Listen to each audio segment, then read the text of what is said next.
नून league के अंदर grouping है और बहुत से जो एक धड़े हैं वो नाराज़ भी हैं और अलग-अलग सियासी पार्टियां भी बन रही हैं जो कि पहले कहते थे कि हम कभी छोड़ेंगे नहीं। बुखारी साहब, द क्वेश्चन इज़ कि जब इन पर मुश्किलात थी, सौबतें थी, जब ये इनको डेथ सेल में रखा गया था, तब इन्होंने नून लीग को नहीं छोड़ा। अब आकर सब नाराज़ हैं, अब आकर अलग से अपनी पार्टी बना रहे हैं, ऐसा क्यों? वो आपको याद है मैंने शुरू में क्या कहा था? मैंने ये कहा था कि जो कुछ भी हो रहा है, अच्छा, इसके अंदर जो है वो हमारी इस्टेब्लिशमेंट की मंशा और मर्जी जो है वो शामिल है। वो चाहे पार्टियां नई तश्कील दें, वो चाहे पार्टियों के हिस्से बखरे करें। क्या आपने तरीके इंसाफ को बनते और फिर इस इलेक्शन से पहले टूटते नहीं देखा? क्या कोई तसव्वुर कर सकता था कि अलीम खान, जहांगीर तरीन और परवेज़ खटक साहब छोड़ जाएंगे इमरान खान साहब को? छोड़ दिया ना, छोड़ा ना। और अब हम मज़ीद बात सुन रहे हैं कि वहाँ मज़ीद धड़े होने वाले हैं, इसलिए कि इस्टेब्लिशमेंट के बड़े स्ट्रॉन्ग लोग इस वक्त भी पार्टी के अंदर मौजूद हैं। दूसरी तरफ हम देख रहे हैं कि नहीं, बड़े खान साहब जो हैं उनको भी इशारे मिल रहे हैं कि जनाब इधर आएँ। अब होगा क्या? इस हुकूमत को वो 5 साल चलाएंगे और ये चलेगी 5 साल, ये गवर्नमेंट एब्सोल्युटली खाएगी और चलेगी भी। और उनको 5 साल में आहिस्ता आहिस्ता रिलीफ दे के फिर उस मकाम पर लाया जाएगा जहां उन्हें होना चाहिए था। ये तो कहते हैं जून जुलाई में बाहर आ जाएंगे, बहुत से लोग कोई वईद नहीं है बाहर आ जाए। देखे ना, भेजा किसने? जजेस के फैसले थे, हमें क्या पता। और जजेस के फैसले कैसे होते हैं मैं आपको बता चुका हूँ। हाँ।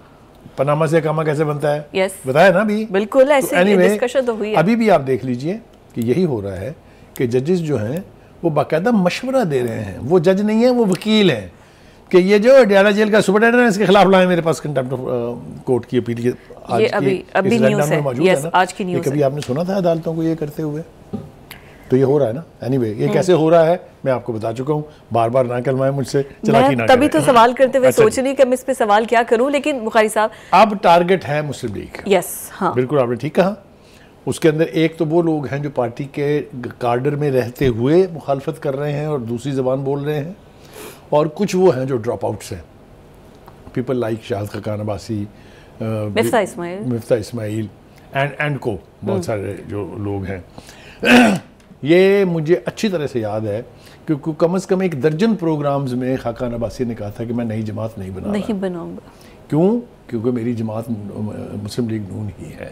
याद है ना आपको? उन्होंने ये भी कहा था कि मेरे कोई इख्तलाफात जो है नवाज शरीफ के साथ नहीं है। तो फिर ये अब क्या हो रहा है? अब तो वो बाकायदा पहुंच गए हैं इलेक्शन कमीशन में अपनी पार्टी रजिस्टर करवाने के लिए। नून लीग से इख्तलाफ से चौधरी निसार को था। चौधरी निसार के जाने के बाद उन्होंने अलहदा पार्टी या पीटीआई को ज्वाइन नहीं किया। इतना सब कुछ बर्दाश्त करने के बाद भी अब आकर जब उनकी अपनी गवर्नमेंट है तब ये छोड़े हैं। जो एक बात मैं उनको बताना चाहता हूँ, वो क्यों छोड़ रहे हैं, मैंने उसका जवाब आपको बता दिया कि जिस शख्स ने भी मेन स्ट्रीम पार्टी कभी छोड़ी है वो ना अपना रहा है ना किसी का तो खैर वो रह ही नहीं सकता। बेपनाह मिसालें मैं आपको दे सकता हूँ। आपने देख लिया कि परवेज़ खटक साहब की पार्टी का इलेक्शन में क्या हाल हुआ। Very recent PTI. आपने देख लिया आईपीपी का क्या हाल हुआ। आपने इससे पहले भी पैट्रियट बनी थी, उसकी फेट क्या हुई। काफ लीग बनी थी, उसकी फेट क्या हुई। ये कौन बनाता है? आगे समझ आपको? ये उसी तरह की एक पार्टी रजिस्टर होने जा रही है to keep the pressure up, ताकि मुस्लिम लीग नून काबू में रहे। अभी कोई और भी ज्वाइन करेगा शायद? आप देखिएगा अभी इसको अगर उन्होंने फैसला कर लिया कि इसको लेजिटिमेसी देनी है तो इसमें बहुत लोग जाएंगे। राइट, ठीक है, ओके, एक तो ये हो गया। बिल्कुल ठीक। और ईद के बाद क्या माहौल होने जा रहा है? ईद के बाद का मंजरनामा जो है वो खान साहब जो है वो धमकी लगा चुके हैं, बाकायदा प्लान अनाउंस हो चुका हुआ है कि ईद के बाद जनाब हम एक एहतजाजी तहरीक चलाएंगे जिसमें ना सिर्फ हम होंगे बल्कि हमारे साथ जो हमारी अलायंस के लोग हैं, एक ग्रैंड अलायंस जिसकी बात उन्होंने की है, जिसमें मौलाना फजल रहमान साहब की पार्टी भी होगी, जिसमें पश्तून मिली पार्टी है, पता नहीं दो तीन और छोटी छोटी पार्टियां हैं। तो वो तहरीक चलाने का जो अंदाज़ है पीटीआई का, आपको भी पता है, मुझे भी पता है। लेकिन इस दफ़ा मैंने ये देखा कि जो केपीके में जुलूस निकले या जो जलसे हुए हैं उसमें एक गमला भी नहीं टूटा। इस तोड़ फोड़ नहीं होगी। ठीक है, अब तोड़ फोड़ नहीं। इसी तरह का एहतजाज होगा ईद के बाद मुख्तलिफ जगहों पे। असल देखना ये है कि क्या वो पंजाब में भी कोई इम्पैक्ट डाल सकते हैं या नहीं। तो ये सिटिंग गवर्नमेंट इसको क्या डील कर सकेगी, इस प्रेशर को? जो सिटिंग गवर्नमेंट है उसमें इतनी कैपेसिटी तो होनी चाहिए, लेकिन हमने देखा यही है कि जब लोग बाहर निकल आते हैं तो फिर उनके सामने खड़े होने के लिए रिसेंट हिस्ट्री में नून लीग की कोई मिसाल नहीं है। हत्ता के पीपल्स पार्टी जिसके पास जियालों की एक फौज है, उसके भी लिए कोई नहीं निकला बाहर टू रेजिस्ट पीटीआई। आपने देखा PTI was on the rampage all over and there was no political resistance. जहां भी आपने देखा एडमिनिस्ट्रेटिव डिसीजन से एडमिनिस्ट्रेटिव हैंडलिंग थी, सियासी जमात कोई नहीं बाहर निकली। ठीक है, आपके सामने यही कुछ जो है वो ईद के बाद होने जा रहा है।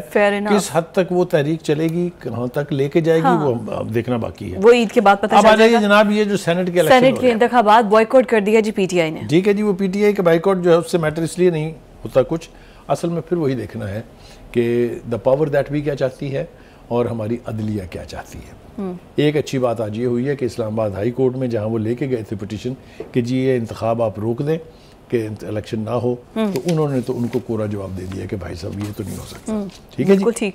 लेकिन सेनेट का जो इलेक्शन है उसमें देखें, जब तक आप रिकन्सिलिएशन की तरफ नहीं जाएंगे आपकी मर्जी से कुछ भी होने वाला नहीं है। अगर पीटीआई स्टेड फास्ट रवैया जारी रखेगी तो उन्हें इतनी अपेरेंट या इतनी ओपन रिलीफ नहीं मिलेगी। मुझे यूँ लगता है, जिसकी बात हमने शुरू में आगाज़ में की कि ये बर्फ़ पिघल रही है या नहीं पिघल रही है, देखना ये है ये इलेक्शन तो हो जाएंगे ना, बाद में भी ओथ भी ले लेंगे, फिर उसके बाद आ भी जाएंगे, फिर वोट ऑफ नो कॉन्फिडेंस भी आ सकता है, बहुत कुछ हो सकता है। क्योंकि सेनेट में इस वक्त तो पीपल्स पार्टी लार्जेस्ट पार्टी है, उसके बाद 19 सीटें पीटीआई के पास और पीटीआई के पास है, बाकी सारे जो हैं किसी की 2 हैं, किसी की 5 हैं, किसी की 4 हैं। तो वहाँ वैसे तो पीपल्स पार्टी अकेली तो नहीं जीत सकती है, तो आप क्या कर लें। तो क्या होने जा रहा है ये तो कल पता लग जाएगा, क्योंकि सेनेट के इंतखाबात होंगे तो पता चल जाएगा, होने वाले हैं और ज़्यादा देर इंतजार करने की हमें ज़रूरत नहीं पड़ेगी। हैविंग सेड दैट, मेरा ख्याल ये है कि ईद के बाद रमज़ान में हमारे यहाँ वैसे भी रवायती तौर पर पॉलिटिकल एक्टिविटी बहुत कम होती है। यस, ये अब पड़ेगा। अब देखना यह है कि इस पॉलिटिकल कैंपेन को, जिस प्रोटेस्ट की बात खान साहब कर रहे हैं, उसको रेजिस्ट करने के लिए, उसको काउंटर करने के लिए जो रूलिंग एलीट है वो क्या करेगी, एग्जैक्टली, वो क्या करेगी।